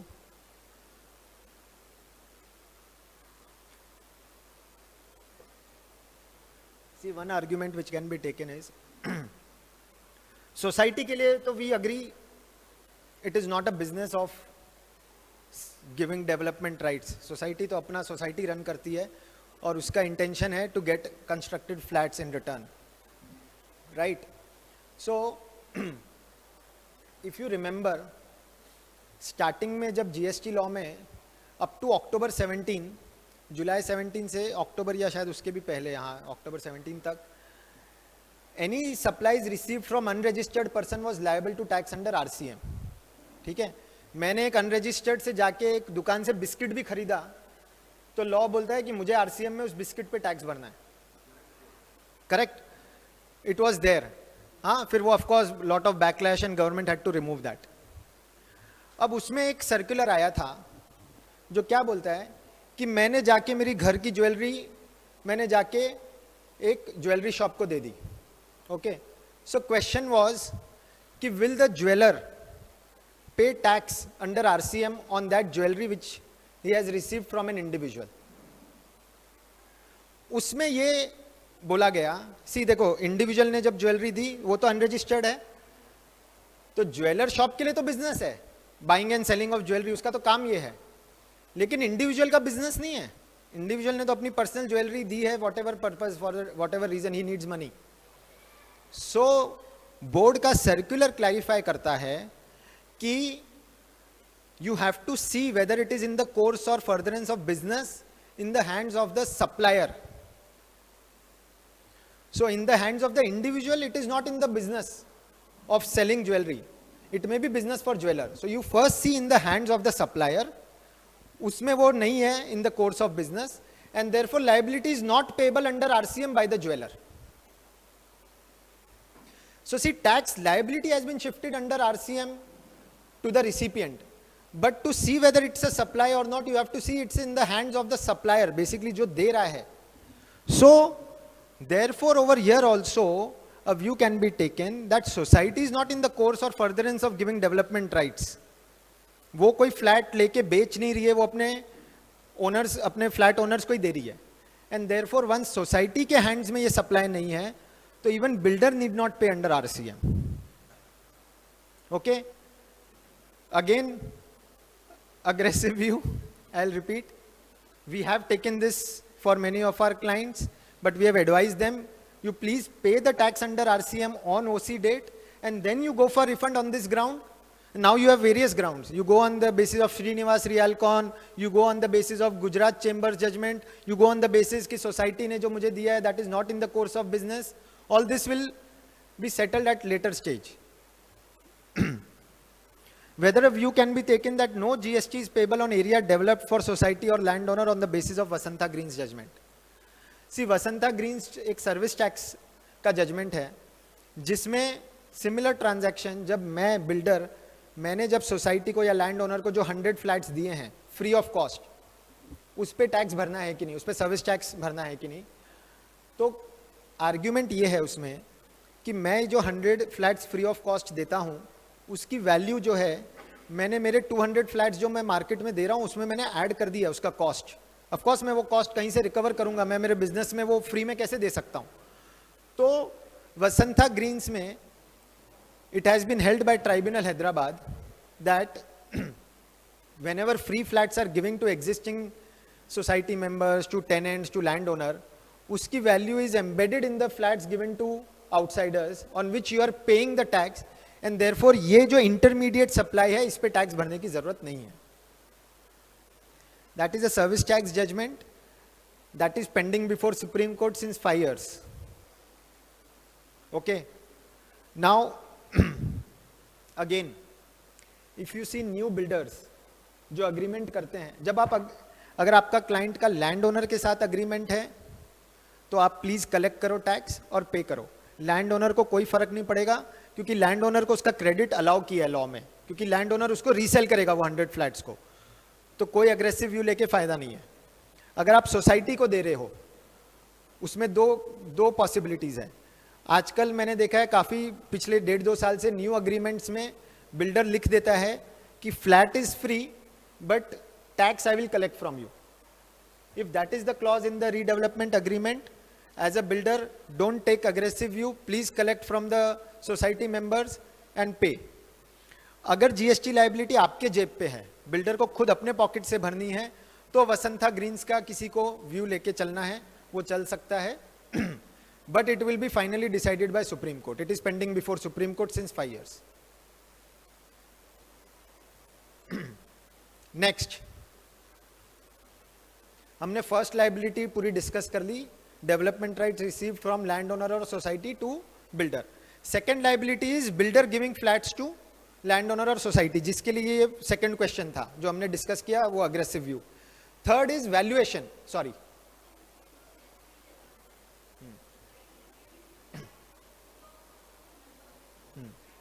see self redevelopment is altogether different. Practically I have not come across. Many people think self redevelopment में builder is a contractor, builder is not a developer promoter. Okay, so in that case, see, builder will charge as a works contract service 18% GST, right? And society giving flats to members. Now there are 2-3 views which you can take in that. One is society is not in the business of giving flats. Second is we have jointly come together and given our development rights and jointly took flats for that. अब वो mutuality concept, if you see, Kerala Medical Association of Kerala or something is there. Kerala High Court का judgment है, जिसमें क्या held किया सी mutuality concept आज नहीं है, ये ब्रिटिश एरा से है, ये उसके बाद हमारे इनकम टैक्स लॉ में जजमेंट्स है, उसके बाद लैंडमार्क सुप्रीम कोर्ट का जजमेंट है कैलकाटा क्लब का सर्विस टैक्स में, जो बोलता है कि एसोसिएशन जो अपने मेंबर्स को सर्विसेज दे रही है, that is not different. Association and members are one and the same person, right. Borivali study circle अपने मेंबर से मेंबरशिप फीस ले रही है, वो पैसा को यूज होता है for the benefit of all the members, consumed by all the members. There is no money taken out by any organisation outside. ठीक है, so it is not liable to tax. That is the argument being taken. अब वो Calcutta club का judgement जो है वो आया था 2019 में with respect to service tax. तो जीएसटी में क्या किया लॉ मेकर्स ने, सेक्शन 7 में रेट्रोस्पेक्टिव ले आए कि एनी क्लब और association providing any services to its members will be treated as two distinct persons. Retrospectively deeming provision. अब उसको चैलेंज किया केरला हाईकोर्ट में. सिंगल मेंबर जज ने क्या बोला, केरला मेडिकल एसोसिएशन था, उन्होंने बोला कि हम हमारे डॉक्टर्स को जो सर्विस देते हैं उस पर नो जीएसटी. सो केरला हाईकोर्ट सिंगल मेंबर ने बोला कि लॉ मेकर्स ने इसको डीमिंग कर दिया है 2019 से, तो 2019 से तो इस पे टैक्स लगेगा, you are treated as two different persons. But retrospective किया है, that we are striking down. It is a substantive law, it can not be retrospective. ये सिंगल मेंबर जज ने बोला. They challenged it before division bench. Kerala high court division bench ने बोला prospectively भी taxable नहीं है, रेट्रोस्पेक्टिवली टैक्सेबल नहीं है. They said that club and members are two different persons. आपने सप्लाई के डेफिनेशन में जो अमेंड किया है, you have deemed them to be two different persons. That is not sufficient. They said you have to amend the constitution. See, GST को state और centre को power कहां से आया है to tax on both supply of goods and services. 101st amendment in the constitution से आया है. कॉन्स्टिट्यूशन में लिखा है supply can be taxed. So Kerala high court ने बोला सप्लाई कैन बी टैक्स्ड में it is assumed supply has to be from one person to another person. आपको कॉन्स्टिट्यूशन में डीमिंग फिक्शन डालना पड़ेगा कि मैं क्लब और मेंबर्स को दो सेपरेट पर्सन ट्रीट कर रहा हूं, तब जाके आप जीएसटी लॉ में सप्लाई को अमेंड कर सकते हो. तो केरला डिवीजन बेंच ने आज म्यूचुअलिटी कॉन्सेप्ट को अपहोल्ड किया और बोला है कि no tax. So when you are talking about society redevelopment, you have two arguments. One, we are not in the course of business. Second, this is for self supply. We are one and the same person and therefore not liable to tax. This can be the two basis on which you can go ahead. To tenancy right, yes.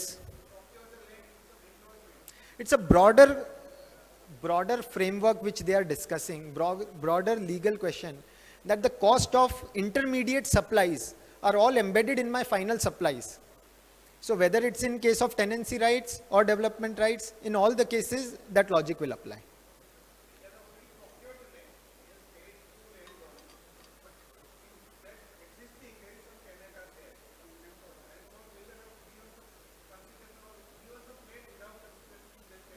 So on those flats, you can take this view. On those flats which he has given for the tenancy rights, because he has procured that and he has constructed new building, right? On which on this value is embedded. ये cost मेरा उसमें आ जाता है. मैं free देता हूँ, लेकिन वो final cost में मेरे include हो जाता है, जो कि मैं free, जो मैं बाहर बेच रहा हूँ, on paying GST, right? So that question. Vasantha Greens के बाद और 4-5 जजमेंट आए हैं. एथिक्स इंफ्रा करके भी एक है मुंबई से स्टार्ट का. फिर एक कमिश्नर का ऑर्डर है यशस्वी बिल्डर्स करके, इट इज नॉट रिपोर्टेड, उसमें भी हेल्ड किया है. So there are various judgments, but final तो सुप्रीम कोर्ट का डिसीजन पेंडिंग है, उसके बाद ही डिसीजन होगा. नाउ नेक्स्ट इज जो सेकेंड लायबिलिटी है, मैं जो सोसाइटी मेंबर्स को बना के देता हूं या एग्जिस्टिंग टेनेंट्स को बना के देता हूं, उस पर डिपार्टमेंट का तो कहना है कि आप जो फर्स्ट सेल प्राइस पे आप बाहर वालों को बेच रहे हो, same price should be adopted for the 100 flats which I am giving to the society members और land owner. Now question is, can I take a view कि ये जो फ्लैट्स हैं ये थोड़े डिफरेंट हैं और जो मैं बाहर वालों को बेच रहा हूं वो प्रीमियम है, थोड़े डिफरेंट हैं, and therefore first sale price should not be adopted. Law में तो सिंपल बोल दिया है, आपने जो लैंड ओनर सोसाइटी को बना के दिया, जो 100 फ्लैट्स, उस पे आपको फर्स्ट सेल प्राइस पे 5% भर देना है।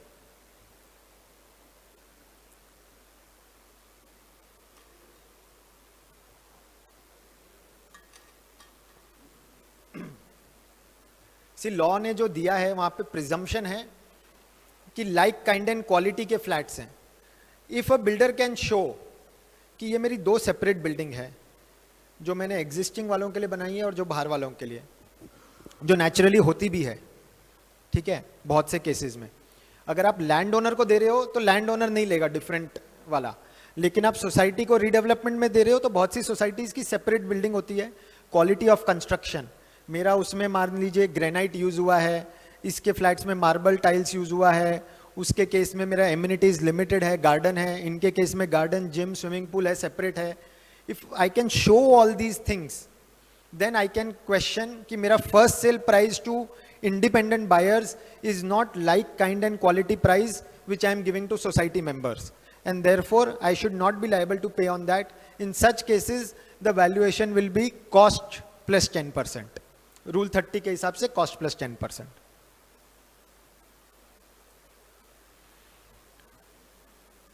नेक्स्ट इज, हमने डिस्कस किया बीएमसी, जो सोसाइटी से लैंड ओनर से जो एफएसआई टीडीआर मिलता है बिल्डर को, अलग से बीएमसी से भी परचेज करते हैं, राइट? उसके ऊपर टैक्स लायबिलिटी क्या है? ये ऑलमोस्ट सब बिल्डर्स को इसके ऊपर नोटिस आया हुआ है, right? Everyone has challenged, we have challenged so many cases before Bombay high court, all those are pending. एक ओबराय और के रहेजा का हमारा केस था जिसमें हाई कोर्ट ने बोला कि alternate remedies available, so you don't come in to writ, you go before the lower authority. उसके बाद भी हमने बहुत फाइल किए हुए हैं, all those are pending. Basically जब बीएमसी ये हमें देती है तो ये it is falling under 243W वाला exemption, because regulation of land use, it is covered by regulation of land use, and therefore it is a statutory function carried by BMC. See, आज मैं बोलूं आपका यहाँ पे अगर बाहर का रोड जो है, वो रोड की जो विथ है वो 30 फीट विथ है, तो यहाँ पे एक 50 माले का टावर नहीं आ सकता.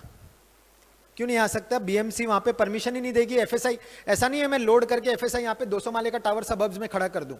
उसके बाहर का रोड देखना पड़ता है, आजू बाजू में क्या है, स्कूल कॉलेज है कि नहीं, हॉस्पिटल है कि नहीं. BMC has to consider all these factors. So they may or they may not, law में ये लिखा है, they have to consider all these factors, ठीक है? So therefore they are regulating the land use, and that is why it is covered by that exemption. We have in fact also taken an opinion from a senior advocate practicing at Supreme Court. उनका भी यही view है कि all these will fall under the exemption.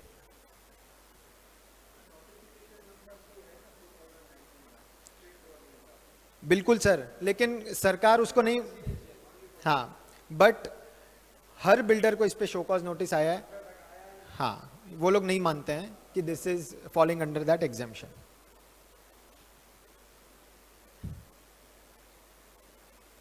This I will skip.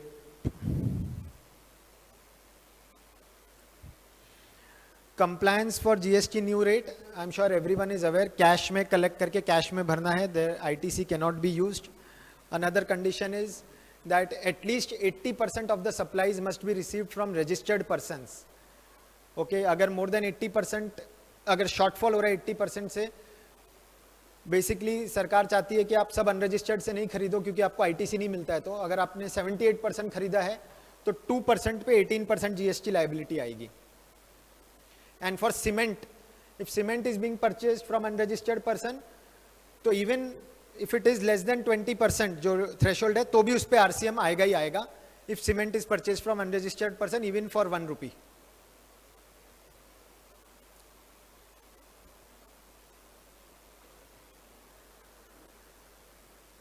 All this is fine. Next is reversal of credit.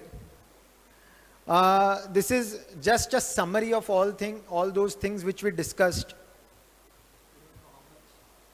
This is visible. I have shared my PPT. You can take it from them. This is a broad summary कि 31st March 19 को उसको क्या करना था, after 31st मार्च builder को क्या करना है, आरआरईपी में, आरईपी में, कमर्शियल में, कब कब रिवर्सल है, वन टाइम रिवर्सल है, सारा कुछ इसमें कवर्ड है with the rule, relevant rule जिसमें वो फॉलो हो रहा है. नेक्स्ट है प्लॉटेड डेवलपमेंट. बहुत सारे बिल्डर्स प्लॉटेड डेवलपमेंट करते हैं. बेसिकली प्लॉट ऑफ लैंड होती है, उसको डिमार्केट एरिया में कट करते हैं. कट मतलब फिजिकल कट नहीं है, डिमार्केशन करके प्लॉट्स को, और प्लॉट्स बेचते हैं लेवलिंग करके. और जो प्लॉट बायर है वो अपना खुद का फिर वहाँ पे बंगलो या व्हाटएवर कंस्ट्रक्ट करेगा house. And builder will make sure common amenities like sewerage line, lighting, common road, and there could be some common amenities like clubhouse, swimming pool, gym and all that things. This is how it works. So board has clarified. पहले department का view था this is a supply of service, पूरे पे tax मांगते थे. उसके बाद board ने क्लैरिफाई कर दिया और उसके बाद एआर रूलिंग्स भी आ गए हैं काफ़ी, दैट जो प्लॉट ऑफ लैंड है उसकी वैल्यू और जो बेसिक एमिनिटीज़ है, जो मैंने बोला street lighting, common road, sewerage line, ये सब तो directly connected with the plot है and basic amenities which is required. उसके बिना तो वो प्लॉट बिकेगा ही नहीं. तो all that is treated as supply of land, तो उस पर no GST. There is one portion which is for other amenities, that is club house, gym, ये सब यूज करने के लिए उसका जो कॉस्ट है उसके ऊपर जीएसटी आएगा 18%. टू दैट एक्सटेंट बिल्डर को क्रेडिट भी मिलेगा, राइट. इसमें व्हाट इज इंपॉर्टेंट इज कि builder should not take an aggressive view कि मैं पूरे पे एक सिंगल एग्रीमेंट वैल्यू कर रहा हूं 1 crore rupees for plot of land which includes everything and no GST. Why aggressive view should not be taken, आपको फिर क्रेडिट नहीं मिलेगा. इससे अच्छा है कि आप ये जो common amenities club house build करने के लिए जितना खर्चा कर रहे हो वो कॉस्ट प्लस 10% आप प्रपोर्शनेट कर लो. 1 करोड़ का प्लॉट बेच रहे हो, आप बोलो 10 lakh rupees, 10 lakh rupees is towards other amenities, उस पर 18% जीएसटी भर दो और वो टू दैट एक्सटेंट आपको क्लब हाउस कंस्ट्रक्शन का क्रेडिट भी सारा मिल जाएगा. सो वो नॉक ऑफ हो जाएगा. In short only the additional 10% is the what the builder will be actually paying GST on that 1.8% net off. So to take an aggressive view कि नहीं पूरा is toward sale of plot and there is no other separate charges for basic amenities will bring your entire 1 crore का agreement under the tax net. So it is better to take a cautious view. आपको 10 lakhs पे 18% भर दो, बाकी 90 lakhs पे no GST. Cancellation of apartment. See very common, right? Booking हुई, 5 lakh booking amount पे किया, उसके बाद अपार्टमेंट कैंसिल कर दिया. अब बिल्डर ने उसको कुछ भी पैसा रिटर्न नहीं किया, ठीक है. That could be one scenario. ठीक है, बिल्डर ने उसको 3 लाख रुपया चार्ज किया, 2 लाख रुपया रिटर्न किया, 2 रिटर्न कर दिया, 3 लाख रख लिया. क्वेश्चन कम्स, ये 3 लाख रुपए पे मुझे वापस से 18% जीएसटी भरना है as tolerating an act, cancellation charges, whatever. Is that cancellation charges liable to 18% GST?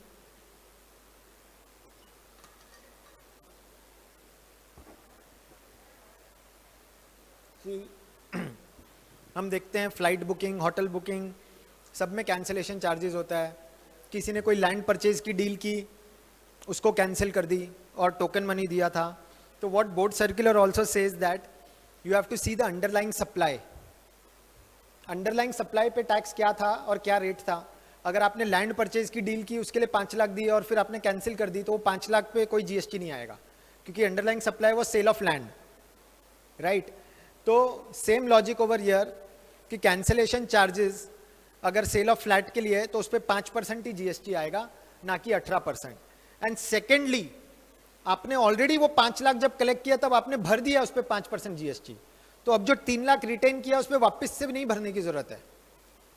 2 lakh आपने जो रिटर्न किया है उस पर customer has option to claim refund, और अगर वो within the credit note का जो टाइम पीरियड है तो आप उसको क्रेडिट नोट प्लस रिफंड कर दीजिए विद जीएसटी, और आप उसको एडजस्ट कर लीजिए against future liability.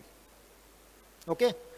Lemon tree का दिल्ली ट्राइब्यूनल का जजमेंट है सर्विस टैक्स का, उसमें यही था. होटल कैंसिलेशन पे, कैंसिलेशन चार्जेस पे डिपार्टमेंट ने पूरा 15% सेपरेटली सर्विस टैक्स मांगा. तो उसमें ट्राइब्यूनल ने बोला कि 15% सर्विस टैक्स नहीं आएगा, होटल अकोमोडेशन सर्विसेज में there was abatement and the tax rate was 60%, I think 9% was the tax rate. So वो 9% जो सर्विस टैक्स लाइबिलिटी है बस उतनी ही आएगी. Same logic will apply over here. Taxability of other charges, right, जो हम starting में डिस्कस कर रहे थे कि बिल्डर बहुत सारे अदर चार्जेस कलेक्ट करता है. Society formation, society maintenance, club house, plotted में क्लब हाउस. अब car parking, I will come to that also. Car parking, electric connection, legal, LUC, share money, corpus, ये सारे का GST रेट्स राइट कॉलम में दिया है. This is coming from these two AAR rulings of Joyvul, Shapurji and Puranik Builders AAR. So it's a safe view. AAR ने अगर कुछ दिया है किसी को बेनिफिट, मतलब मान के चलो डिपार्टमेंट तो देगा ही देगा, नहीं तो AAR सबको पता है हमेशा टैक्सेबल ही बोलता है, वो भी 28%. उनका बस चले तो इस पे 40% मांग ले, राइट. सो अगर AAR ने कुछ दिया है तो उसमें से ये समरी बनी है, तो आप ये सेफली ये व्यू ले सकते हो. Now what about car parking? See, car parking में देयर कुड बी 2 सिनेरियोज. मैंने फ्लैट सेल किया, उसके साथ मैंने कार पार्किंग दी, ठीक है, तो it is a composite supply along with the sale of flat, वो 5% पे आएगा. अब मेरा रेडी हो गया, सब कुछ हो गया. अब सेपरेटली मेरे पास आता है कोई फ्लैट ओनर, अरे मुझे तो एक और कार पार्किंग चाहिए, या मैंने तब बुक नहीं की थी, मुझे अभी चाहिए. OC आ गया, सब आ गया. अब जब बिल्डर कार पार्किंग देता है, वो सेल नहीं करता है. सुप्रीम कोर्ट का रूलिंग है सेलिंग इज नॉट अलाउड. वो बोलता है right to use car parking है, वो उस पर 18% GST आएगा. सेपरेटली बाद में उसने बेचा है, तो बेचा मतलब राइट टू यूज ट्रांसफर किया, तो that will be subject to 18% GST. If it is along with the sale of flat itself, it's a composite supply along with the sale of flat, then 5% GST.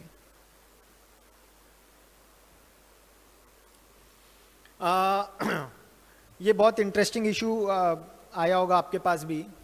आजकल BMC और PMC, Pune municipal corporation, ये लोग ने क्या start किया है कि अगर कोई कॉन्ट्रैक्टर ने BMC PMC के लिए काम किया, कोई मान लीजिए रोड बनाया, ब्रिज बनाया, तो वो उसको कैश कंसिडरेशन नहीं देते हैं, वो उसके क्रेडिट नोट देते हैं.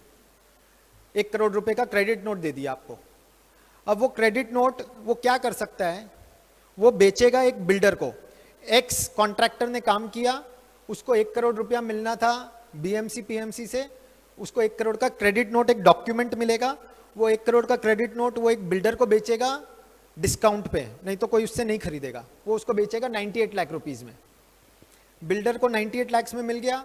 बिल्डर वो क्रेडिट नोट लेके BMC के पास जाएगा और बोलेगा मुझे FSI वर्थ 1 करोड़ दो, क्योंकि वो डॉक्यूमेंट 1 करोड़ की वैल्यू का है. वो क्रेडिट नोट देगा और BMC उसको 1 करोड़ का FSI दे देगा. तो BMC को जो है इसको 1 करोड़ कैश देना और इससे 1 करोड़ कैश लेना नहीं करना पड़ा. उसने ये डॉक्यूमेंट दे दिया, 1 करोड़ कैश के बदले ये ले पेपर. उसके बाद वो पेपर मार्केट में कहीं पे भी घूमता रहेगा, वो ट्रांसफरेबल है. बिल्डर उसके पास आएगा, ये देखो मेरे पास 1 करोड़ का आपका साइंड पेपर है, लाओ ये मुझे दे दो, आपको 1 करोड़ की FSI मिल गई.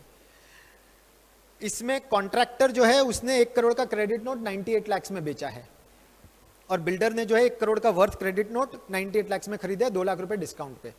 तो क्वेश्चन आता है क्या कॉन्ट्रैक्टर के हैंड्स में ये टैक्सेबल है जो क्रेडिट नोट दिया है इसको, या जो 2 लाख डिस्काउंट मिला है बिल्डर को, क्या वो डिस्काउंट 2 लाख रुपए बिल्डर के हैंड में टैक्सेबल है?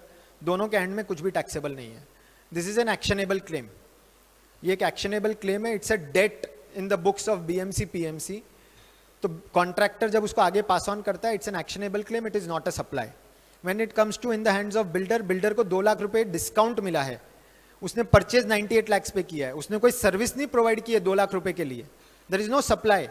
सो बिल्डर के हैंड्स में भी वो कोई 2 लाख का discount is not taxable. Okay, all this I have discussed over here. These are actionable claims and all that things as per Transfer of Property Act.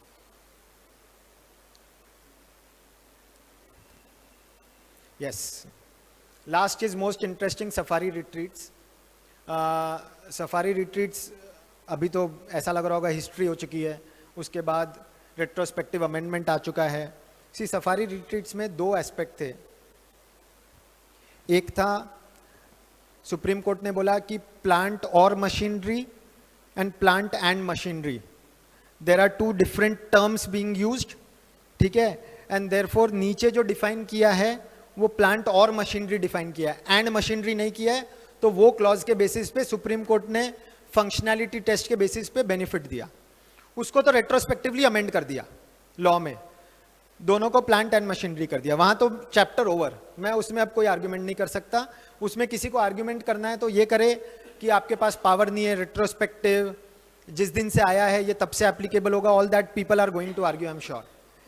There is one very interesting aspect if you read clause D.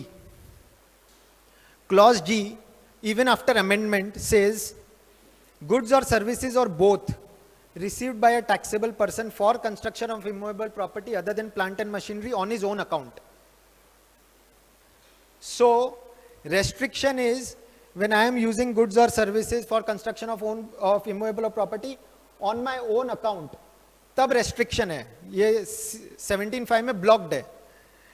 अब interestingly safari retreat में एक para 32 of judgement है, जाके read करना. Retrospective amendment जो है उस para को नेगेट नहीं करता है.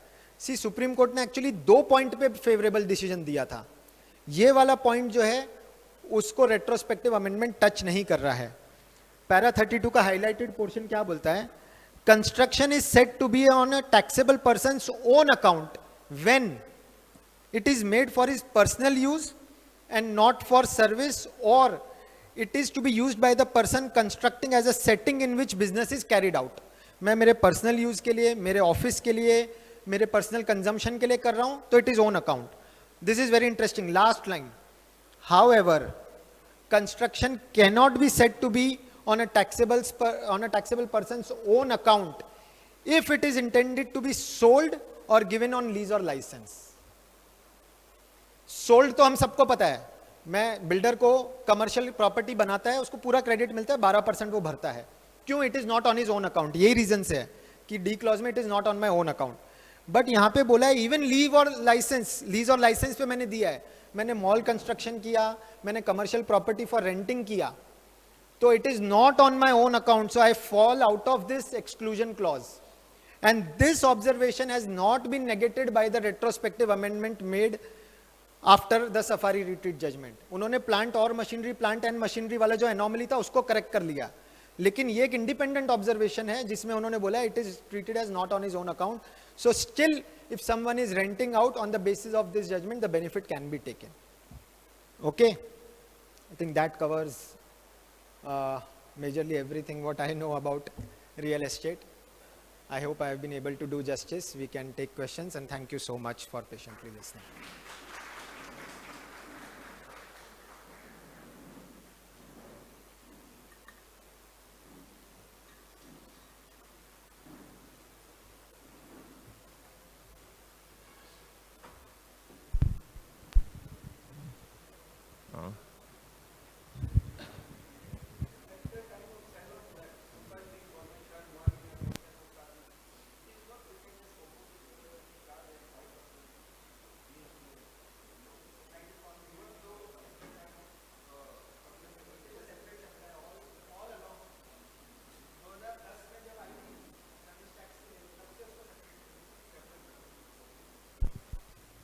So I have one question. In case of this 80% which has to be from registered dealer, then it has to be calculated on yearly basis, or it has to be calculated at the time of complete? Yearly basis, law में लिखा हुआ. Okay. और जिस साल में OC आया उस साल में from that up to the date of OC. Okay. On And annual basis it has to be done. okay. And another thing, in 80% what should be covered and what should not be covered, basically? जो आप BMC permissions और ये सब लेते हो, that is to be excluded out of. जो BMC permissions और वो सब है, सिर्फ उसका जो कॉस्ट है उसको एक्सक्लूड किया हुआ है. FSI value, permissions value and all दो TDR value. Apart from that everything else is covered. All selling expense and this everything need to be covered, or only related yes, to? everything is to be covered. Okay. Okay. Thank you. Except of course salary, which is not subject to GST. ये ऐसे charges जो not supply है उसको छोड़ के बाकी जो भी चीजें एक सप्लाई होती है, all that are covered in that. Okay. Thank you. Thank you.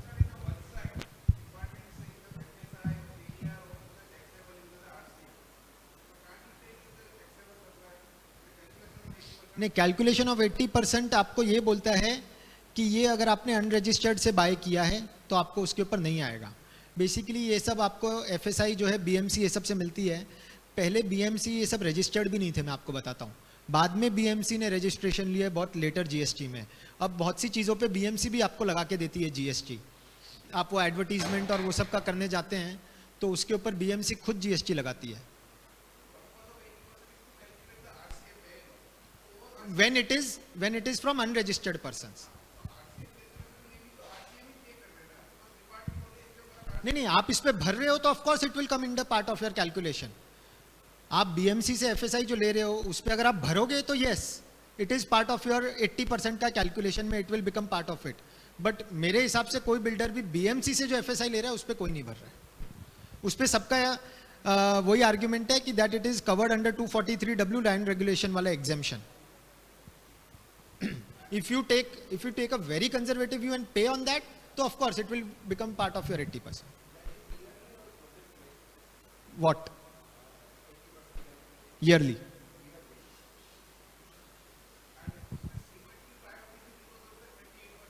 I agree. Cement ki earlier it was because of that 28%, it was kept outside that calculation. It was payable even on 1 rupee.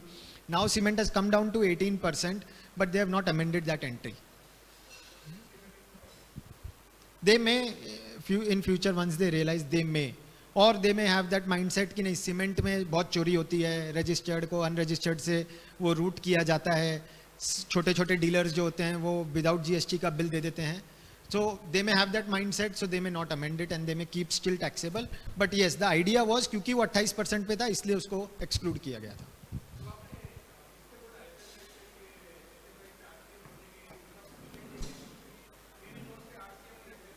That is only when you are taking from BMC. हाँ. See, development right में भी मैंने जैसे आपसे कहा कि अगर आप सोसाइटी से ले रहे हो तो आपके पास एक ऑप्शन है बोलना कि it is not in the course of business. Land owner से ले रहे हो तब आपके पास ऑप्शन है निर्मल लाइफस्टाइल और श्रीनिवास रियलकॉन, ये सब जजमेंट्स पे डालना.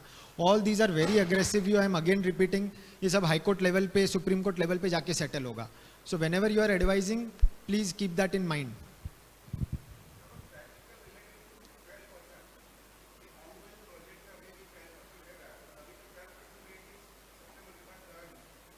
That 12% is not a rate entry. Rate entry is 18%.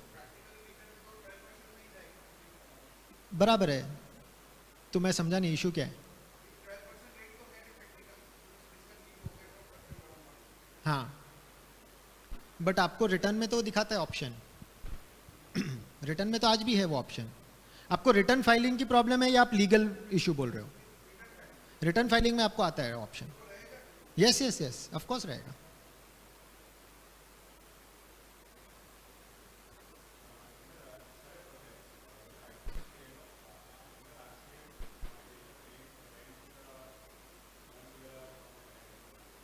No, that is what he had also raised, that जब मैं डेवलपमेंट राइट्स लेता हूँ सोसाइटी से तो it is embedded in that only. All these things I am not giving for any separate supply.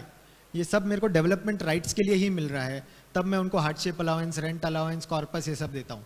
सो जब मैं D R पे development rights जो मुझे सोसाइटी से मिला है उस पर वन टाइम पे कर दिया उसी डेट पे एज पर कैलकुलेशन, तो उसमें ये सारा कुछ कवर हो गया. उस पर फिर मुझे सेपरेटली भरने की जरूरत नहीं.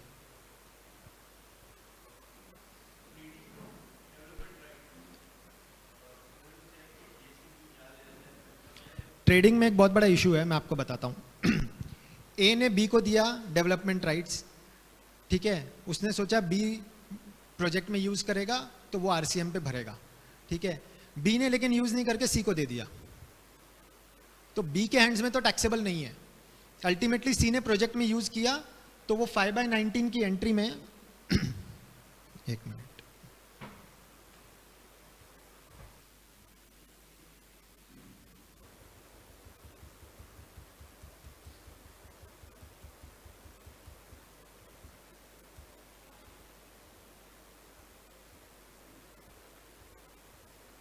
यस सी ये एंट्री क्या बोलती है कि services supplied by any person by any way of transfer of development rights, supplier is any person, recipient is promoter. अब ए ने बी को ये सोच के दिया था कि वो यूज करेगा तो बी की लाइबिलिटी है अंडर आरसीएम. बी ने आगे दे दिया सी को, तो बी तो इस एंट्री में कवर्ड है क्योंकि सी इज अ प्रमोटर, लेकिन B is not a promoter. तो जब बी आगे सी को दे देता है तो प्रैक्टिकल चैलेंजेस ए पे डिमांड आ सकती है under forward charge mechanism, because A ने जो बी को सप्लाई किया है वो transaction is no longer covered by this RCM entry. B has not used it as a promoter in a project, B has sold it further. So ये बहुत बड़ा practical question है। हम एडवाइज करते हैं जब आप सेल कर रहे हो तब आप अंडरटेकिंग ले लो, इंडेमनिटी ले लो कि you will use it in a project and you will not pass it on further and all. अगर आपके पास ए और बी दोनों साथ में आते हैं तो आप उनको एडवाइज कर सकते हो B should cancel that, give it back to A should then transfer it to C independently, और बी को जो उसका प्रॉफिट मार्जिन है that can be given as a separate in a nature of separate transaction, जिसके ऊपर अलग से 18% GST भर दो।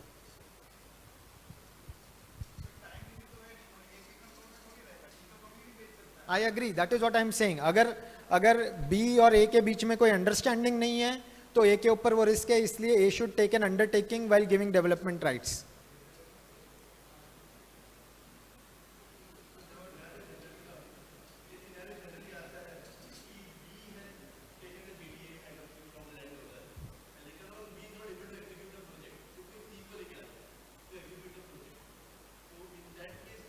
C is taking over the entire project then, ठीक है, उसमें A का concurrence भी है, then it's a tripartite agreement between A, B and C, then not a problem। लेकिन B ने use नहीं करके as it is आगे resale कर दिया, then there is a problem। Aggregators होते हैं इसमें, FSI TDR में बहुत सारे aggregators होते हैं, ये plot of land से इसने FSI लिया, इससे लिया, सबसे मैं aggregate करके आगे एक builder को as an aggregator बेच देता हूँ, तब ये problem आता है।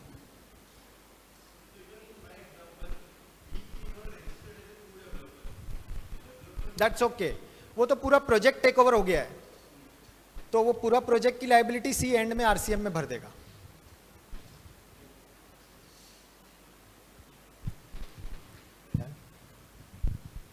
Any further question? Thank you.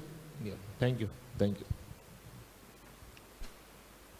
Thank you, Rachit ji, for this wonderful presentation on GST on real estate law. So now I request my colleague Aman to propose hearty vote of thanks. On behalf of all the members present here, I am privileged to propose the vote of thanks to C. Archit ji for today's insightful session. First and foremost, I extend our heartfelt gratitude to C. Archit for delivering such an enlightenment and thought-provoking presentation on issues in GST in the real estate sector.